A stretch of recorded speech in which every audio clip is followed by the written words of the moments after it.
আসসালামু আলাইকুম। আমরা জানব বাংলাদেশের সাম্প্রতিক অর্থনীতি ও বাণিজ্য থেকে কিছু গুরুত্বপূর্ণ প্রশ্ন উত্তর, যেগুলো প্রাইমারি, বিসিএস ও অন্যান্য পরীক্ষার জন্য খুবই গুরুত্বপূর্ণ। চ্যানেলটি সাবস্ক্রাইব করে সাথেই থাকবেন। বাংলাদেশ সরকারের রাজস্ব আয়ের প্রধান খাত কোনটি? VAT, value added tax. Bangladesh সরকারের বৈদেশিক মুদ্রা আয়ের প্রধান খাত কোনটি? তৈরি পোশাক বা রেডিমেড গার্মেন্টস হচ্ছে প্রধান খাত। বাংলাদেশ কোন দেশে সবচেয়ে বেশি তৈরি পোশাক বা রেডিমেড গার্মেন্টস রপ্তানি করে? যুক্তরাষ্ট্রে। কিন্তু প্রথম রেডিমেড পোশাক তৈরি করেছিল ফ্রান্সে, রপ্তানি করেছিল ফ্রান্সে। বাংলাদেশ কোন দেশে সবচেয়ে বেশি পণ্য রপ্তানি করে? যুক্তরাষ্ট্রে। বাংলাদেশ কোন দেশ থেকে সবচেয়ে বেশি পণ্য আমদানি করে? চীন থেকে। কোন দেশের সাথে বাংলাদেশের সবচেয়ে বেশি বাণিজ্যিক ঘাটতি রয়েছে? চীনের সাথে। দ্বিতীয়, ভারতের সাথে। বাংলাদেশ কোন দেশ থেকে সবচেয়ে বেশি বৈদেশিক মুদ্রা অর্জন করে? যুক্তরাষ্ট্র থেকে। বাংলাদেশ কোন দেশ থেকে সবচেয়ে বেশি রেমিটেন্স আয় করে? সংযুক্ত আরব আমিরাত থেকে 2023-24 অর্থ বছর।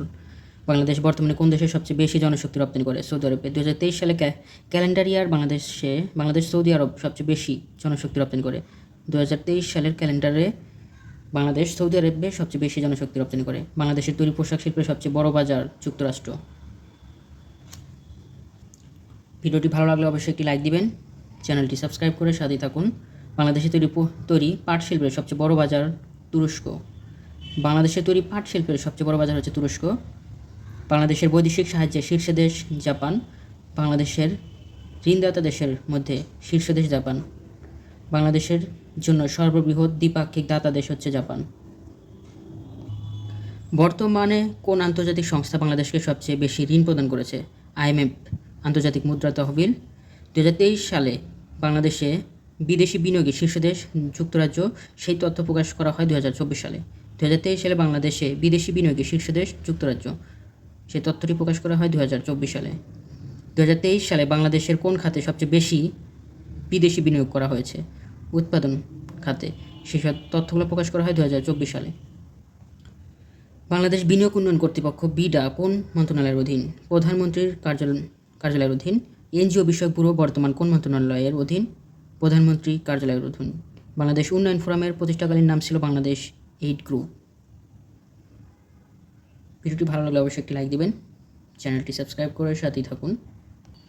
বাংলাদেশ উন্নয়ন ফোরামের প্রধান সমন্বয়কারী সংস্থা হচ্ছে বিশ্বব্যাংক। উপমহাদেশে প্রথম ব্যাংকিং ব্যবস্থা চালু করা হয় মুঘল আমলে। বাংলাদেশের বর্তমান তফসিলিভুক্ত ব্যাংক হচ্ছে 62টি, সরকারি 6টি প্লাস 3টি 9টি, বেসরকারি 43টি, বিদেশি 9 প্লাস 1 10টি ব্যাংক, ডিজিটাল ব্যাংক 1টি। বাংলাদেশের সর্বশেষ ও 62তম তফসিলিভুক্ত ব্যাংক হচ্ছে নগদ ডিজিটাল ব্যাংক PLC, বাংলাদেশের প্রথম ডিজিটাল ব্যাংক। ধন্যবাদ সবাইকে এতক্ষণ সাথে থাকার জন্য। সকলের জন্য শুভকামনা রইল। আমার জন্য সবাই দোয়া করবেন। ভুল ত্রুটি ক্ষমাসুন্দর দৃষ্টি দেখবেন। চ্যানেলটি সাবস্ক্রাইব করে সাথেই থাকুন।